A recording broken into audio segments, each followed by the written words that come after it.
You want your business credit card application to be approved on the very first try? Trust me, I know you do. So what I'm going to do is walk you through box by box through the application and show you exactly what to enter, what to avoid, and why it even matters. Because it's very easy to get tripped up on these business credit card applications. So I want to make sure you don't fall. So what I want you to do is go grab your pen and paper.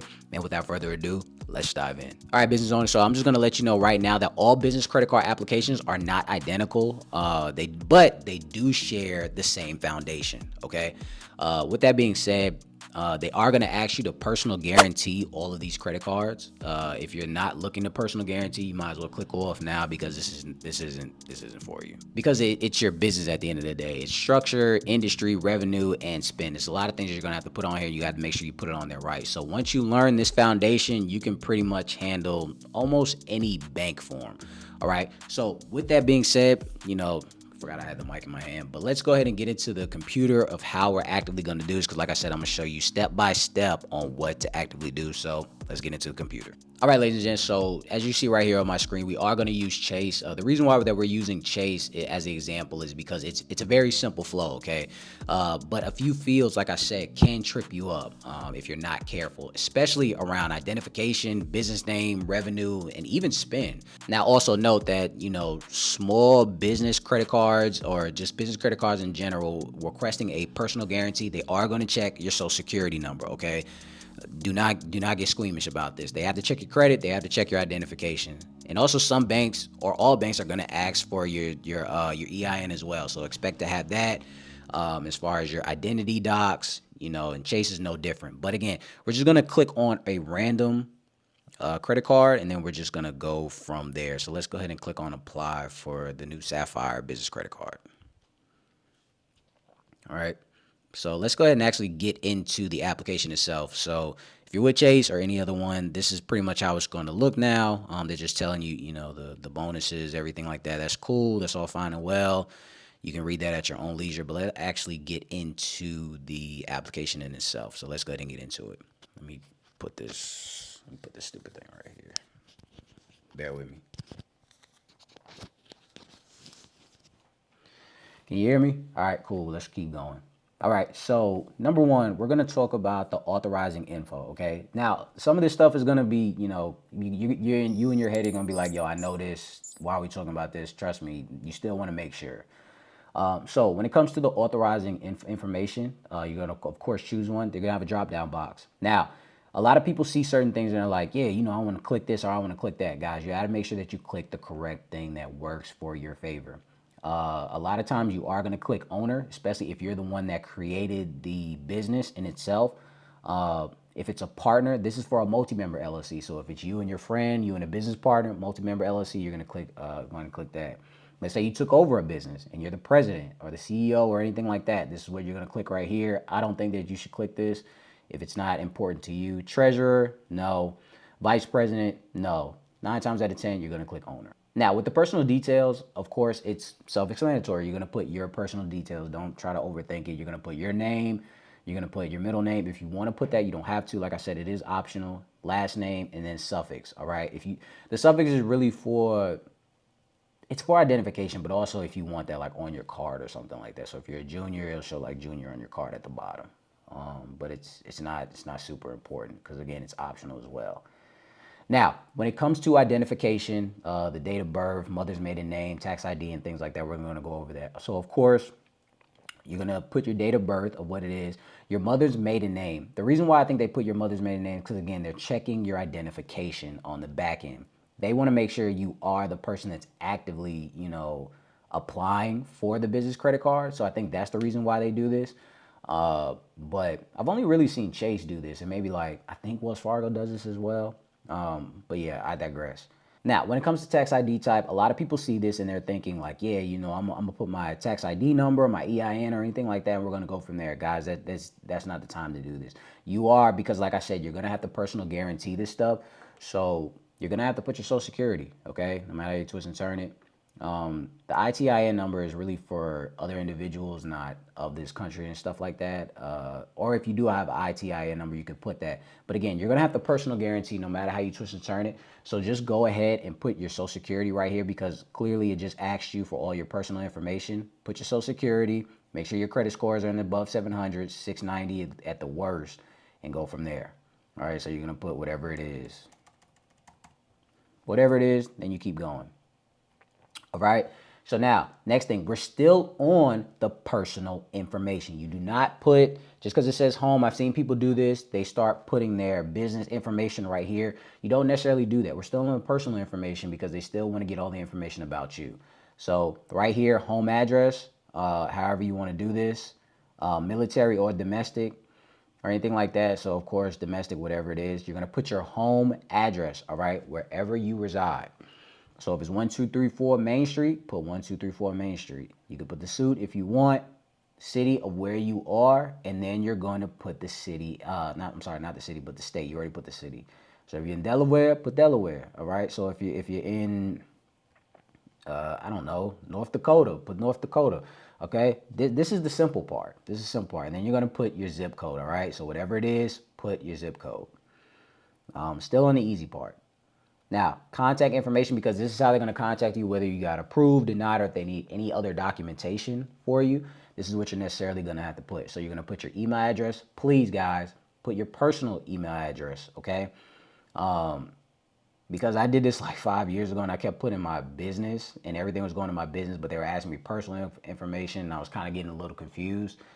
So try to put your personal, information right here as far as the email address and your phone number. Okay. So keep everything personal. So everything in the beginning is nothing but your personal information. Okay. Personal details, identification, social security number, home address, personal, all that. So if you're North Dakota, put North Dakota. This is your personal email, your personal phone number. That's what it is you're going to put right here. Okay. And even by saying right here, by giving us your mobile number, Chase has your consent to send you automatic, calls, texts, things of that nature. And sometimes you want that because sometimes they'll let you know certain things like, oh, this triggered, you might have a fraud alert on your credit report. You might not know. I didn't know it when I first got it. So they might tell you, hey, you have to remove the fraud alert or agree. We have to call you because they had to do that with me a few times back in the day or whatever. I had to get on a call with them and the underwriter and they had to, approve it. I had to approve it and then go forward from there. Something to think about, just something to tell you. The next thing that we're going to talk about right here is the authorization for the Social Security Administration to disclose your Social Security number verification. Tongue twister, I know it's a lot. Again, it's basically just saying in a nutshell, I agree for you to use my Social Security to, identify my information, especially for you personal guaranteeing to check your personal credit report. So of course you're going to check this and then you're going to go from there. The next thing that we're going to talk about is your financial info, okay? Your total gross annual income. On the personal side, ladies and gents, what do you make before taxes? All right? So if you make $50,000, you're going to put $50,000. If you make $100,000, you're going to put $100,000. This is before taxes. We're not talking about after taxes, okay? The gross, all right? Not net. So if you make $100,000, put $100,000. If you make $80,000, if you make 85, I don't know, 789, and put $85,789. That's the best thing to do. You don't always have to super round up, but it is something for you to actively do, okay? Again, just reiterating. In the beginning, 9 times out of 10, especially with Chase, as you can see right here, all personal information first. That is it. Personal information, personal financial information. So if you make over $85,000 a year before taxes, that is what you're going to put right here. And they are going to take that into consideration, okay? And just to, just add that cherry on top to let you know that everything I'm saying is valid. It says it right here. Your total gross annual income is what you earn or reasonably expect to earn. So if you're 21 and older and regularly use income from others to pay your bills, you can definitely add that too. Of course, it says alimony, child support, any of that type of stuff. You don't have to put that, but if you do anything else on the side, you can definitely add all of that in. So let's say you make $50,000 at your job, you make another $50,000 doing whatever you do. You know what I'm saying? So that's $100,000. So you can definitely put that. Okay. But In the next section, this is where we're gonna get into the enchilada, your business, okay? Now with the business structure, we're gonna start right here. With that, of course, it's gonna have another drop-down box, just like on the personal information. This is where you're going to put which type of entity that you have. Now I'm pretty sure a lot of you, not saying all of you, I'm pretty sure a lot of you are gonna have a limited liability company or an LLC. So you're gonna, of course, click LLC. Even if it's partnership, multi-member LLC, you're gonna click that. If it's a nonprofit, you could put that. Sole proprietorship. Sole proprietorship is for people that want to utilize only their Social Security, but they don't have an entity backed by anything. So everything is just strictly them. All right, but I don't want you to put that. If you do have a corporation, of course, you're going to click corporation like C Corp or S Corp, but I'm pretty sure a lot of you are pretty much going to be in the LLC range. So that's what you're going to put right there. The next thing that we're going to put, business details. So tell us your full legal name of your business, and you can find exactly what it is by checking your business formation documents. All right. You should already know what this is. All right. So you're going to go ahead and put your legal name. So if it's Bob's, LLC, you're going to put Bob's LLC. Whatever it is, okay? And your business name is very, very crucial because you want to make sure that you're not triggering any red flags, okay? Also, I just want to let you know with the business legal name, make sure you enter it exactly how it is on the IRS and the state records. Do not try to put anything crazy. If you have a hyphen in there, put the hyphen, because if not, they're going to have issues trying to locate your business. And then also your legal name openly says what you are as far as a high risk or a low risk industry. And by high risk industries, we're talking about anything like, adult entertainment, firearms, CBD, transportation, real estate. So, and when you're in those areas, that's when they're going to start asking way more questions. And when you do that, that means that the industry that you're in is definitely going to affect the bank views on you. And when the bank actually changes the views on you, that's what can legitimately put you in a high risk, but also give you either a denial or a very low limit. So, you just want to be careful when it comes to your legal name. All right, does your business use another name, like a trademark or anything like that? If it does, cool. You could just easily put no with that. All right, and the next thing that we want to talk about is the number of employees. With this one, you don't have to necessarily put yourself. They're really just asking, how many other employees that you have. Now, guys, I've seen so many people talk about this. Like they be saying, like, yo, if you put like 17 people, they're gonna give you a higher limit or anything. Guys, understand this: just because you put more employees does not mean that they're gonna give you a higher limit. Okay, that doesn't always mean the case. But if you have your grandma, your aunt, or even you have virtual assistants, anything that's anybody that's actively helping you, can definitely put that here. So you don't have to put yourself. But let's say you have 3 people, put 3 people. Okay, and then you can just go forward from there. And I didn't even notice they even said it. They even said it yourself. Enter the number of additional employees, not including yourself. Enter 0 if you're the only employee. See what I'm saying? So if it's just you, again, put 0. But if you have 3 people helping you, put 3.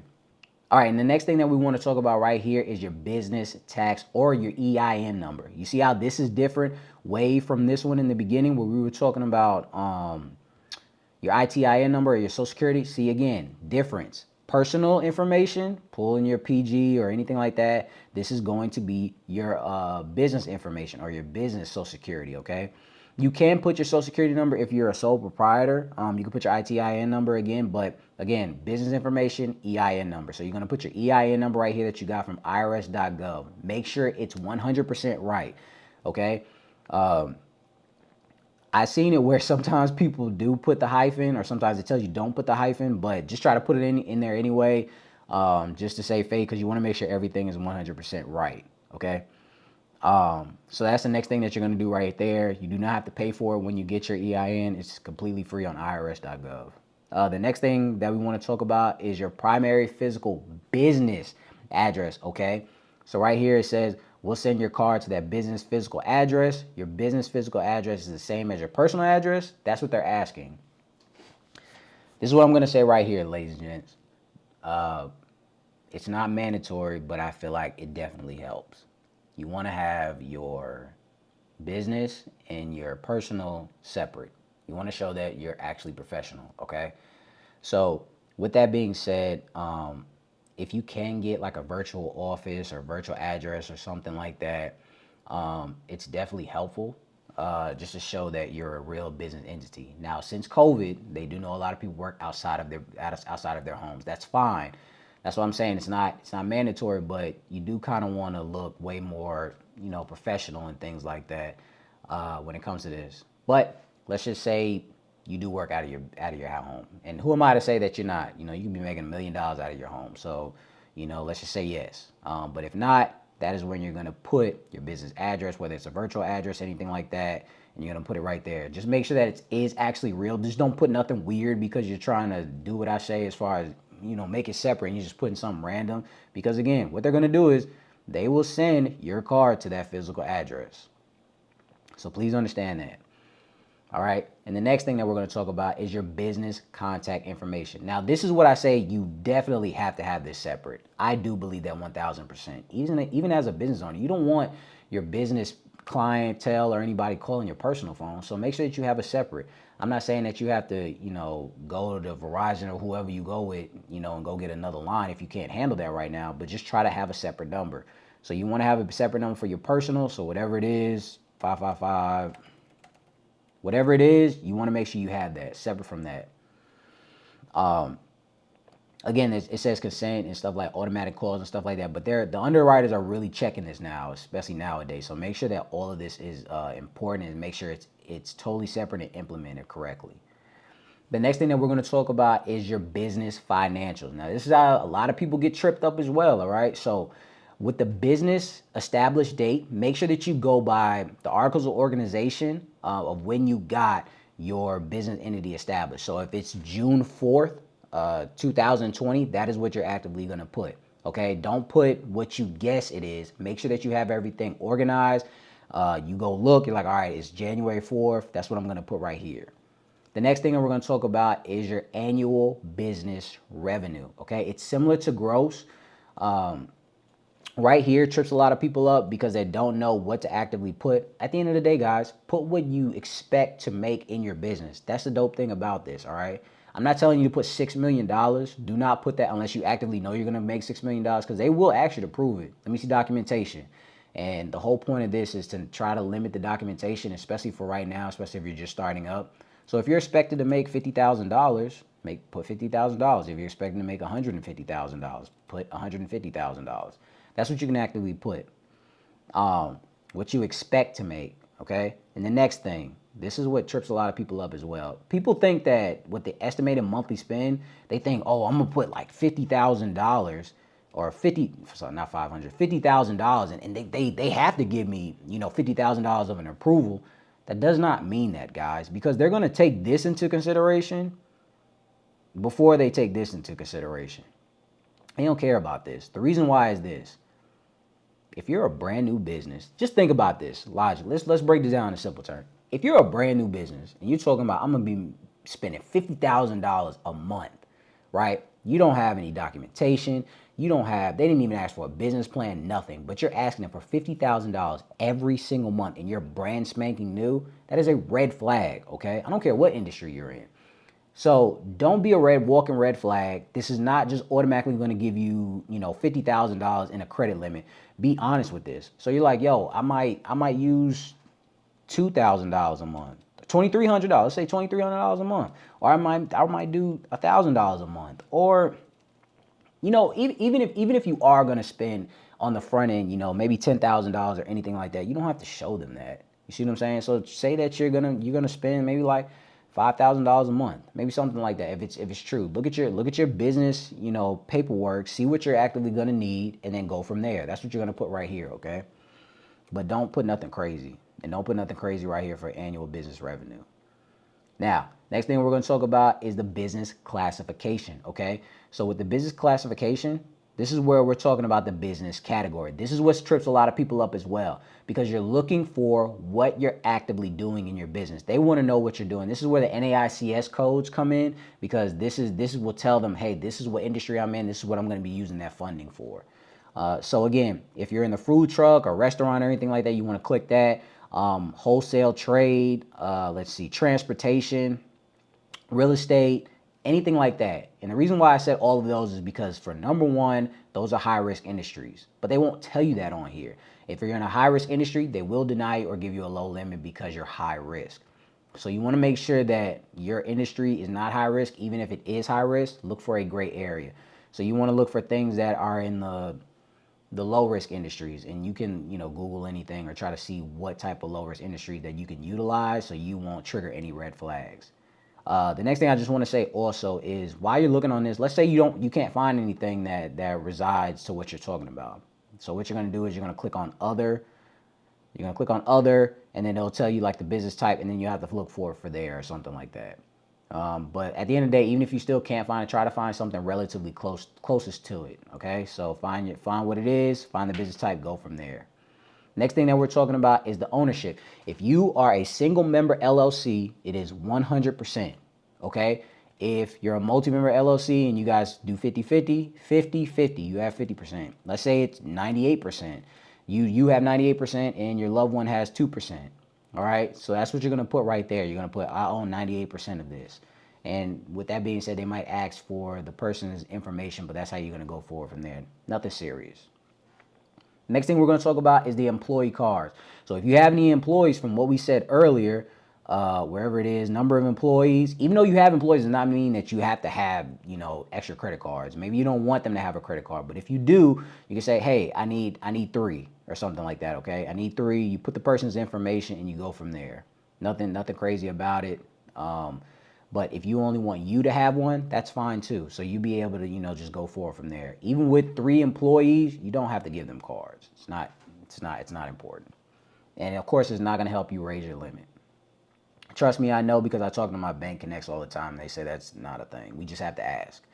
All right. Next thing, it really doesn't matter if you want to do paperless. If you want stuff to come to your mailbox, you can, or you just want everything to come to your email, that's cool too. Next thing you're going to do is read all of the information and documents that comes with this credit card. So, hey, 18 to 26%, 795 fee, every single year. Read the terms and conditions, and then you're going to go from there. Read and agree everything, and then you're going to click submit.